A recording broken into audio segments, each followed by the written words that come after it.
Hello friends, welcome to my YouTube channel. तो friends, आज हम रमणिका गुप्ता द्वारा रचित अपुद्री आत्मकथा के बारे में डिटेल से पढ़ने वाले हैं। तो फ्रेंड्स, अपुद्री आत्मकथा रमणिका गुप्ता द्वारा रचित एक आत्मकथा है। इसका प्रकाशन वर्ष कब का है? इसका प्रकाशन वर्ष है 2015 ईस्वी।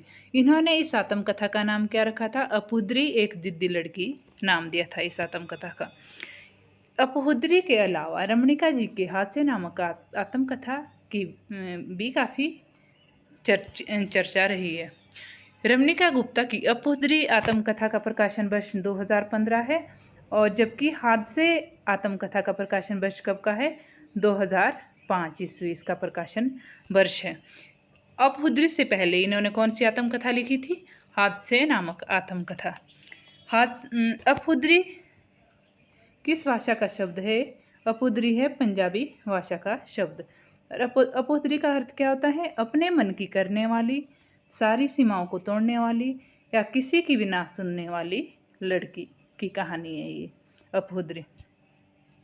अपुद्री रमणिका गुप्ता की वैसी आत्मकथा है जिसमें इन्होंने पारिवारिक रिश्तों की छानबीन की है। माता पिता, नाना नानी, चाचा चाची तथा बुआ भाभी, यहाँ तक कि नाना मौसी के रिश्ते के बीच वह उस समय के रिश्ते के खुलासे करती है।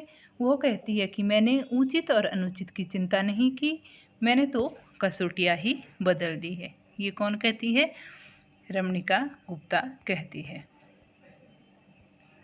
अपुद्री आत्मकथा सच्चाई का आईना है और साहसिकता की मिसाल है, क्योंकि ये एक जिद्दी लड़की की कहानी है जो कि हर इसमें अडिग रहने वाली लड़की थी। इसमें लेखिका ने अपने जिए भोगे सताए गए यथार्थ को बड़े ही निर्भीकता और बेबाकी के साथ इन्होंने प्रस्तुत किया है। इसमें लेखिका ने समाज की तमाम रूढ़ियों तथा पुरुषों द्वारा स्त्रियों पर थोपी गई बंदिशों के विरुद्ध रमणिका जी एक अपुद्री अर्थात जिद्दी लड़की की तरह अड़ी खड़ी रहने की हिम्मत रखती थी। शायद इसलिए उन्होंने अपनी आत्मकथा का नाम क्या दिया था? अपुद्री एक जिद्दी लड़की की कहानी। रमणिका गुप्ता की आत्मकथा की पहली कड़ी कहाँ से स्टार्ट हुई थी? हादसे नामक आत्मकथा से प्रारंभ हुई थी और इन्होंने दूसरी आत्मकथा का नाम क्या रखा था? अपुद्री, जिसमें इन्होंने बचपन से लेकर धनबाद तक के अनुभवों को संजोया है। किसमें संजोया है? अपुद्री आत्मकथा में। इसमें इन्होंने उन कुप्रथाओं, विकृतियों, जादातियों एवं विडंबना को जो उस समय पैदा हुई और खासकर स्त्रियों पर सामंती अभिजात्य वर्ग की स्त्रियों को जो समय झेलना और सहना पड़ा था, उसका इसमें वर्णन किया गया है। इन्होंने लेखिका अपने इस आत्मकथा के संघर्षों में समुद्र में डूबी मालूम पड़ती है। पारिवारिक संघर्ष, राजनीतिक संघर्ष, सामाजिक संघर्ष, वैवाहिक आदि संघर्षों से जूझते हुए जब उपालने लगी तो उसी का पंजीभूत रूप में अपुद्री फूट गई। रमणिका गुप्ता की आत्मकथा के बारे में कहा जाता है कि हादसे अगर रमणिका जी की राजनीतिक सामाजिक यात्रा वृतांत है तो अपुद्री लेखिका की पारिवारिक और निजी जीवन वृतांत है। हादसे में इन्होंने क्या लिखा था? हादसे नामक आत्मकथा में इन्होंने अपने राजनीतिक सामाजिक यात्रा वृतांत का वर्णन किया था। और जो है अपुद्री थी, दूसरी आत्मकथा अपुद्री है इनकी, इसमें इन्होंने पारिवारिक और निजी जीवन का वृतांत कहा है। प्रसिद्ध मनोविश्लेषक कौन थे? Sigmund Freud. इनकी विचारधारा से ये बहुत प्रभावित थी। इसमें इन्होंने सेक्स से बड़ी सहज जैविक प्रक्रिया लगती थी इनको। उन्होंने पुरुष का स्त्री की ओर और स्त्री का पुरुष की ओर झुकाव कोई अपराध नहीं, मानवीय ज़रूरत कहाँ था? किसने कहा था ये? अपुद्री ने। अपुद्री आत्मकथा किसने लिखी थी? ये रमणिका गुप्ता जी ने। इसमें इन्होंने बालिका का सेक्स की वर्जनाओं एवं यौन संबंध की विकृतियों के विरुद्ध देह मुक्ति के लिए लड़ी गई जंग का भी वर्णन किया है। इस युद्ध की परिणति उस युक्ति के रूप में होती है जो मनुष्य के रूप में एक स्वतंत्र इकाई बनकर जीवन जीना चाहती है। कौन है ये? रमणिका गुप्ता जी है। रमणिका उर्फ इसका नाम दूसरा क्या था, रमना। बचपन का नाम क्या था इनका, रमना। ये अपने भाई की चिट्ठी उसकी प्रेमिका के पास पहुंचाया करती थी। इस क्रम में वे भी बलराम नामक युवक से प्रेम कर बैठी। कौन, रमणिका गुप्ता जी। रमणिका जी का बलराम से प्रेम दैहिक सुखों से युक्त नहीं बल्कि शुद्ध आत्मिक प्रेम रहा था। बलराम ने ही रमना को एक गंदे दर्जे की अश्लील हरकतों से इन्हें जो है छुटकारा दिलाया था। बलराम से हुए प्रेम के एहसास के बारे में रमणिका क्या कहती है, वो कहती है कि उस दिन मानो किसी ने हमारी पीर पीर में बलराम लिख दिया हो। हम दोनों के लिए प्रेम का पहला एहसास था। कब कहती है, जब ये बलराम से मिली थी रमणिका गुप्ता। रमणिका जी बलराम के बाद मुस्लिम लड़का हामिद से प्यार करने लगी।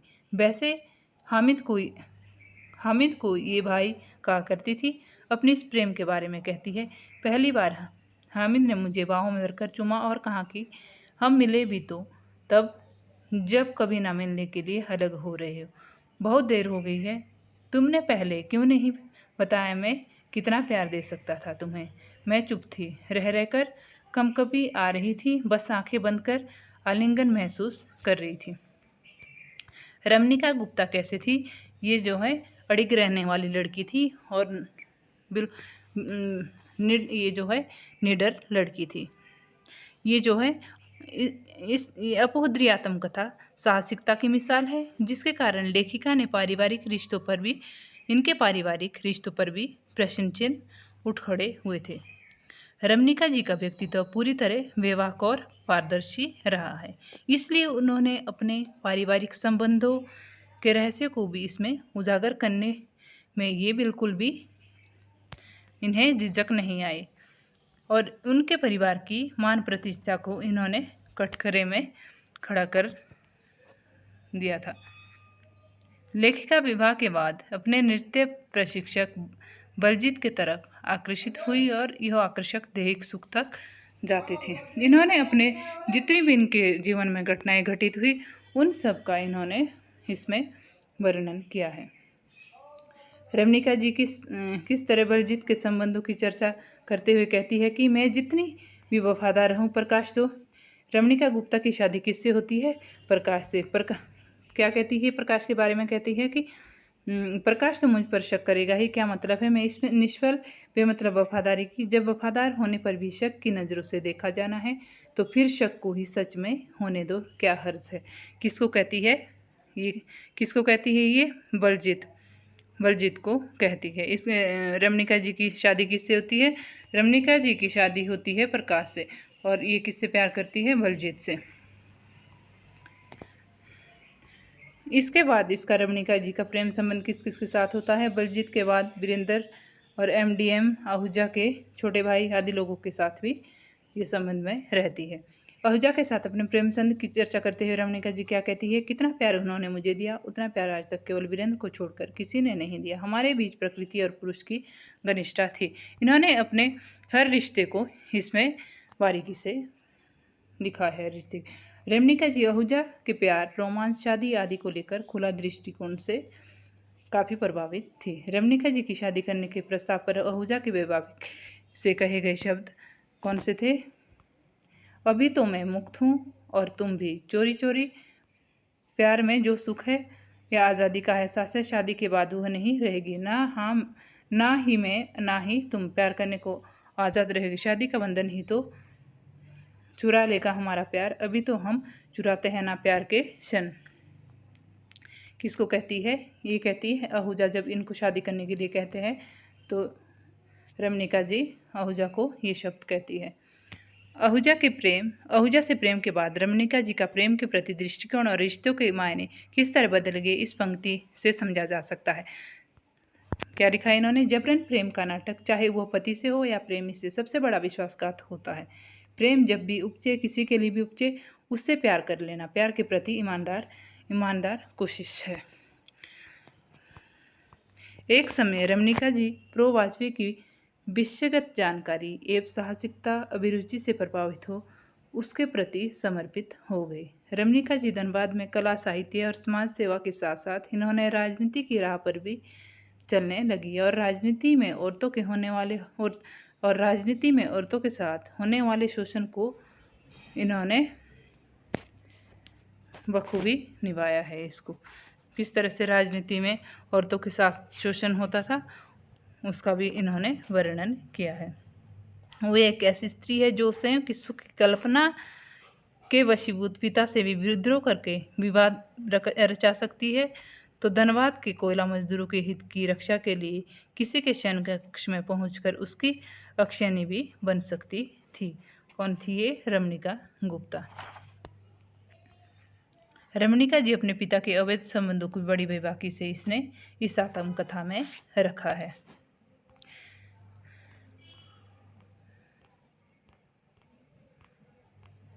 उसके पश्चात आता है अपुद्री एक आत्मकथा। कैसी है ये? कथात्मक आत्मकथा है, जिसके बारे में रमणिका जी का कहना है कि अपुद्री की यह कथा एक स्त्री की दृष्टिकोण अपुद्री एक आत्मकथा है। अपुद्री एक क्या है? कथात्मक आत्मकथा है। और इसके बारे में इन्होंने क्या कहा है? अपुद्री की यह कथा एक स्त्री की दृष्टि में मेरे जीवन में घटी घटनाएं, टकराहटों, संघर्षों, भटकाओं का आकलन है। इसमें अपुद्री मेरी आत्मकथा की दूसरी कड़ी है। पहली कौन सी लिखी थी इन्होंने? हादसे नामक आत्मकथा लिखी थी और अपुद्री इनकी दूसरी आत्मकथा है। मैंने निजी जीवन और संघर्षों के सच को स्त्री दृष्टि की कसौटी पर आज के परिप्रेक्ष्य में प्रस्तुत करने की कोशिश की है इसमें अपुद्री आत्मकथा में। अपुद्री के प्रकाशक महेश भारद्वाज के अनुसार महेश भारद्वाज क्या कहते हैं? इनका कहना है कि मैंने भारतीय साहित्य में इतना बोल्ड और बिंदास लेखन नहीं देखा।